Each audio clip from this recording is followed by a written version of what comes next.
toutes et à tous, c'est un plaisir de vous accueillir ici pour la remise du prix de la Fondation Laure Nobels. Merci d'être si nombreux, les amis, la famille. Développer la culture chez les jeunes, c'est croire en l'avenir, c'est leur permettre de trouver des nouvelles clés de compréhension de l'avenir, de découverte de l'avenir. On considère que la culture est, pour tout un chacun, un vecteur d'émancipation. Il y a la découverte de la culture, mais si en plus on pratique la culture ou qu'on pratique l'exercice d'un art, là, bingo. Bingo, parce qu'à un moment, se mettre dans la peau d'un artiste et être capable à un moment de produire une œuvre et certainement d'écrire un livre, oser franchir le cap de transmettre ce qu'on a écrit, ce qu'on a livré peut-être d'abord à des proches, et puis à une maison d'édition, eh bien ce n'est pas donné à tout le monde, ce n'est pas un exercice facile. Eh bien, cet état d'esprit-là correspond pleinement à la collaboration que nous avons avec la Fondation Laure Nobels, et c'est à nouveau l'occasion pour moi de saluer des partenaires qui sont devenus au fil du temps des amis, puisqu'on a l'occasion de se croiser, de se voir régulièrement, d'échanger et de très bien s'entendre sur un certain nombre d'objectifs pour nos jeunes et pour la société de manière générale. Et donc c'est l'occasion de remercier Isabelle Nobels et son mari Claude qui portent à bout de bras cette fondation depuis un certain nombre d'années et depuis l'événement tragique qu'ils ont connu, vous le savez, je ne vais pas le répéter ici. Notre fille, elle voulait devenir écrivaine, mais comme elle disait, je ne gagnerai jamais ma vie en étant écrivaine, et donc je voudrais travailler dans l'édition. Et voilà, et donc on a fait ça en sa mémoire, et je pense qu'elle serait vraiment très très contente de voir qu'il y a des auteurs au fil des années qui sont publiés grâce à la Fondation.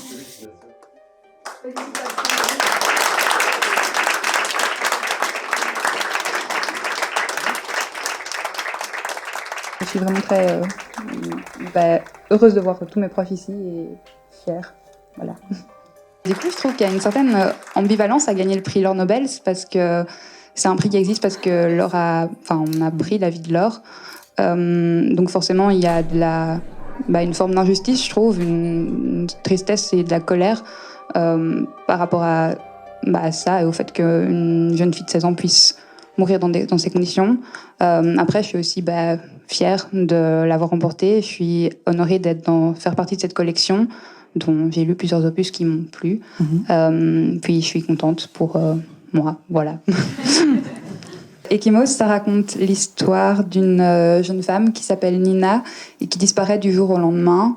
Ça raconte aussi l'histoire de ses amis qui vont partir à sa recherche et qui vont essayer de remonter les événements, le cours des événements jusqu'à sa disparition. Puis ils vont se rendre compte petit à petit qu'ils ont tous une pièce du puzzle de sa disparition, voire même qu'ils sont tous eux-mêmes une pièce du puzzle qu'elle est. L'envie d'écrire sur Nina, elle est venue de cette question d'identité, justement, des choix qu'on pose et qui nous composent. J'avais envie d'écrire un personnage dont les limites sont floues, parce que ce qui a des limites, ce sont les autres, ses relations. J'avais aussi envie de parler des thématiques LGBT et de parler d'un personnage, en l'occurrence d'une personnage qui appartient à cette communauté, parce que je trouve que c'est un manque dans le paysage littéraire actuel. Donc voilà, il y avait un peu ces deux pôles-là, la question de l'identité, la question de l'identité aussi, mais LGBT. Et puis ça a créé Nina, et puis son histoire, elle a découlé naturellement. Je crois que la question de l'engagement, c'est une question qui est importante chez tout le monde. Le personnage de Nina, il n'a pas spécialement un problème avec l'engagement. Elle a plein de relations amicales qui durent depuis longtemps. Par contre, c'est vrai que il y a un poids sociétal qui la pèse et elle a un peu du mal à trouver ses marques par rapport au couple modèle qui voudrait qu'on ait un partenaire pour toute la vie, qui corresponde à toutes nos attentes et que tout ça soit condensé en une seule personne. C'est un sujet que je trouve préoccupant dans la société de manière générale, les violences patriarcales et en l'occurrence conjugales. Mon personnage, Nina, c'est une victime fictive, mais d'un problème qui est bien réel, et que je trouve, à mon sens, qui n'est pas assez pris en considération, qu'on considère trop sous le prisme de l'horreur individuelle, alors que c'est, à mon sens, quelque chose aussi de systémique et de schématique, et que le considérer sous ce prisme-là, sous un prisme systémique, permettrait justement d'un peu plus enrayer le processus. À mon sens, on n'éduque pas du tout assez en amont, puis on pardonne très facilement en aval, on ne sanctionne pas en aval. Et donc forcément, c'est triste, mais l'occasion fait le larron. Et du coup, je trouve ça hyper important de parler de cette violence, de parler des victimes, mais aussi des agresseurs qui font partie de la société et qui agressent parce qu'ils en ont l'occasion, parce qu'on leur en laisse l'occasion. Quelqu'un a imprimé la photo de sa sœur. Nina y est très reconnaissable. Et pourtant, à voir le regard désinvolte que jette l'agent sur le papier glacé, Lucie se dit qu'il y manque les dimensions les plus essentielles.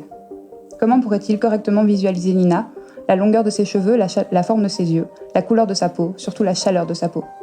Comment pourrait-il cerner l'urgence? Comment pourrait-il lui dire autre chose que « Si votre sœur n'est pas revenue demain soir, nous lancerons un avis de recherche. N'en faites pas une insomnie, mademoiselle. Je suis persuadée qu'elle a juste besoin de paix. » En annonçant cela, il lâche sa tasse et saisit la photographie entre ses longs doigts fins au bout calleux. Lucie a un sursaut d'espoir qui se brise lorsque l'agent plie l'image pour la glisser dans un classeur. Il n'y a personne de plus gradé ou de plus âgé à rencontrer.